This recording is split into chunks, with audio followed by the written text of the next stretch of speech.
For most of my lifetime, consuming news was black and white. But now, like a majority of us, I get my news online. And my modern viewing habits mean that I'm exposed to advertising in a different way. And so, as the global online giants gobble up advertising dollars, some of the local, long-standing publications are shrinking and disappearing.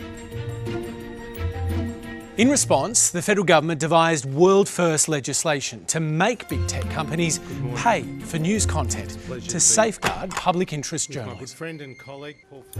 Google's response was to threaten to remove its search engine from Australia, and it also refused to rule out pulling other services like Gmail, YouTube, and Google Maps.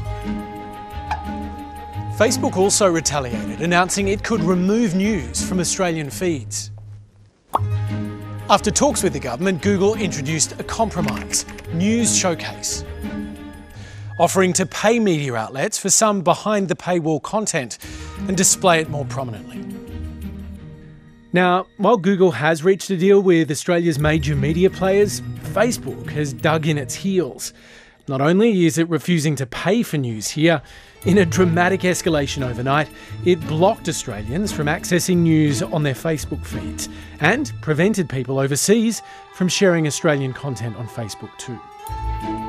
It's a high-stakes battle for these multi-billion-dollar companies, and while Australia is a small market, a lucrative pay deal secured here could set a precedent for other bigger markets around the globe. So, will this be a turning point for big tech and the responsibility it takes for what happens on its platforms?